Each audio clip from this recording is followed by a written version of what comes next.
बहुत समय पहले की बात है। किसी नगरी में एक वृद्ध व्यक्ति रहता था। उस वृद्ध व्यक्ति के पास कहने के लिए कुछ भी नहीं था। एक छोटा सा घर जिसमें वो और उसका बेटा रहा करता था।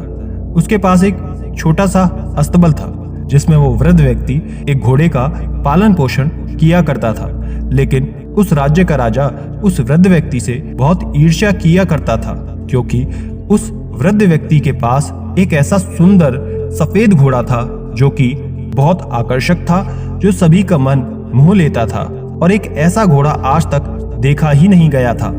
एक दिन वो राजा उस वृद्ध व्यक्ति के पास जा उस घोड़े को बेचने का प्रस्ताव उसके आगे रखते हैं और उसके बदले वो वृद्ध व्यक्ति को जो भी वो मांगता राजा उसे देने के लिए तैयार था। लेकिन वो वृद्ध व्यक्ति राजा से कहता है कि हे राजा, मुझे क्षमा करें, लेकिन ये घोड़ा मेरे परिवार के सदस्य की तरह है और मैं इसे बेचना बिल्कुल भी नहीं चाहता। भला मैं अपने परिवार के किसी सदस्य को कैसे बेच सकता हूँ। उस वृद्ध व्यक्ति की बात सुन आसपास के लोग भी उस वृद्ध को समझाने का, मनाने का प्रयास करते हैं कि वो उस घोड़े को बेच दे और जो चाहता है वो मुंह मांगा इनाम राजा से ले ले।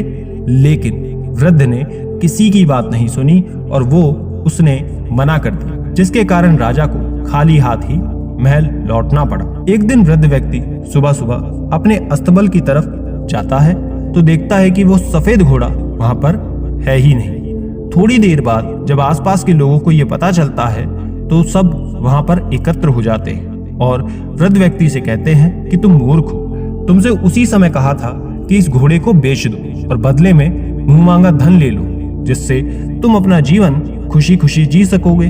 लेकिन तुमने नहीं सुना, तुम्हारी तो मत ही मारी गई थी। हम तो ये पहले से ही जानते थे कि ये घोड़ा आज नहीं तो कल चोरी हो ही जाएगा और तुम इतने गरीब हो कि यदि तुमने इसे पहले ही बेच दिया होता तो तुम्हारा जीवन आज सुखमय हो जाता। लेकिन अब क्या फायदा, वो घोड़ा तो चोरी हो गया। ये तुम्हारा दुर्भाग्य ही है कि वो घोड़ा तुम्हारे पास से चोरी हो चुका है और अब तुम्हारे पास कुछ नहीं बचा। वो वृद्ध व्यक्ति बस चुपचाप गांव वालों की सारी बातें सुन रहा था और तब वो कहता है कि बहुत दूर मत जाओ, बस इतना कहो कि वो घोड़ा अस्तबल में नहीं है, फिर चाहे ये मेरा दुर्भाग्य हो या सौभाग्य, ये कौन जानता है। उस वृद्ध व्यक्ति की ये बात सुन वहां पर उपस्थित गांव के सभी लोग उस पर हंसने लगते हैं और कहते हैं कि ये वृद्ध लगता है पागल हो गया है और इसने स्वयं के ही पैर पर कुल्हाड़ी मार दी है। और ये कहकर हर एक गांव वाला जोर जोर से हंस रहा था। वृद्ध व्यक्ति सभी को ध्यान से देख रहा था, लेकिन वो किसी से भी कुछ नहीं कहता। वहां उपस्थित सभी लोग बस ये बोले जा रहे थे कि यदि उस वृद्ध ने उस घोड़े को बेच दिया होता तो आज वो अपने जीवन के अंतिम समय को सुख से जी रहा होता। देखते देखते कुछ दिन बीत जाते हैं और फिर सप्ताह और ऐसे ही 15 दिन निकल जाते हैं और एक दिन रात में वो सफेद घोड़ा लौट आता है। वो घोड़ा चोरी नहीं हुआ था, वो तो जंगल में भाग गया था और इस बार वो अकेले नहीं आया था, बल्कि उसके साथ इस बार 1 दर्जन घोड़े थे। अगली सुबह जब गांव के लोगों ने ये देखा तो सब लोग बहुत आश्चर्यचकित हो जाते हैं और उस वृद्ध से कहते हैं कि ये तो तुम्हारा सौभाग्य है कि घोड़ा वापस आ गया और अपने साथ 1 दर्जन और घोड़े ले आया। अब तुम चाहो तो राजा को इनमें से किसी भी एक घोड़े को दे सकते हो। ये सब सुन वृद्ध गांव के लोगों को कहता है कि बहुत दूर मत जाओ, बस इतना कहो कि घोड़ा अस्तबल में वापस आ गया है और अपने साथ और घोड़े ले आया है। अब ये दुर्भाग्य है या सौभाग्य है, ये कौन जानता है। अब की बार उस वृद्ध की ये बात सुन गांव वाले चुप हो जाते हैं। वो कुछ भी नहीं कहते, क्योंकि अब की बार वो जानते थे कि इस बार वृद्ध के पास 12 घोड़े अधिक हैं, जिसे बेचकर वो कभी भी धनी हो सकता है और अपना जीवन सुख और चैन से बिता सकता है। ये सब घोड़े जंगली थे और उन्हें प्रशिक्षण की जरूरत थी। प्रशिक्षण के बाद इसे आसानी से बेचा जा सकता था। उस वृद्ध व्यक्ति का एक युवा बेटा भी था। उसने उन जंगली घोड़ों को प्रशिक्षण देना शुरू कर दिया, लेकिन वो सभी जंगली और बिगड़ैल थे, जिसकी वजह से प्रशिक्षण देते समय उस वृद्ध का बेटा जमीन पर गिर जाता है और उसको चोट लग जाती है। उसका पैर टूट करके जख्मी हो जाता है। गांव के लोग उस वृद्ध व्यक्ति से कहते हैं कि तुम्हारे बेटे ने इन घोड़ों के कारण अपना पैर तो खो दिया, जो तुम्हारे बुढ़ापे का सहारा था। अब वो स्वयं अपंग हो गया है। अब भला तुम क्या करोगे? क्या ये तुम्हारा दुर्भाग्य नहीं है? इस पर वृद्ध व्यक्ति गांव वालों से कहता है कि दूर मत जाओ, बस ये कहो कि मेरे बेटे का पैर टूट गया है। अब ये दुर्भाग्य है या सौभाग्य, ये कौन जानता है। उस वृद्ध की ये बात सुन गांव के लोग वहां से चले जाते हैं। सभी गांववासी वृद्ध को पागल समझने लगते हैं। वो कहते हैं कि इसे कुछ भी कहना मूर्खता है। ऐसे ही 15 दिन बीत जाते हैं। एक दिन पड़ोसी देश के राजा उस राज्य पर हमला कर देते हैं और उस नगर के सभी लोगों को जबरन पकड़कर ले जाने लगते हैं। वो इन्हें ले जा अपनी सेना में शामिल करना चाहते थे, लेकिन केवल उस वृद्ध का बेटा बच जाता है, क्योंकि उसका पैर टूटा होता है। और एक टूटे पैर वाले व्यक्ति का सेना में क्या काम। जिन लोगों को जबरदस्ती सेना में ले जाया जा रहा था, उनके लौटने की कोई संभावना नहीं थी, क्योंकि पड़ोसी देश बहुत बड़ा था, बहुत विशाल था और उसकी सेना भी बहुत विशाल थी।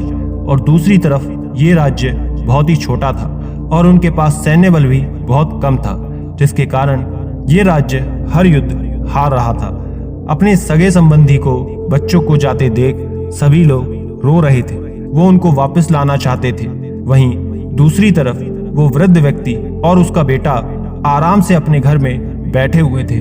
कुछ लोग वृद्ध व्यक्ति के पास जाकर कहते हैं कि तुम सही थे, तुम्हारे बेटे का पैर टूटना तुम्हारे लिए सौभाग्य था, क्योंकि तुम्हारा बेटा अपंग है।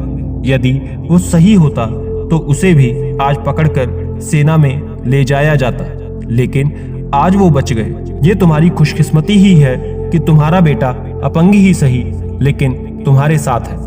ये सुन वृद्ध व्यक्ति एक बार फिर से उन लोगों से कहता है कि तुम लोगों को, तुम्हारे बच्चों को सेना में भर्ती करने के लिए जबरदस्ती की गई, लेकिन मेरे बेटे को मजबूर नहीं किया गया। अब ये कौन जानता है कि ये सौभाग्य है या दुर्भाग्य, क्या पता। दोस्तों, यदि हम अपने जीवन में ये देखेंगे तो ये पाएंगे कि हम अक्सर ही घटना को अपने जीवन में नियंत्रित करने का प्रयास करते हैं, जबकि वो चीजें, वो योजनाएं हमारे अनुसार नहीं चलती।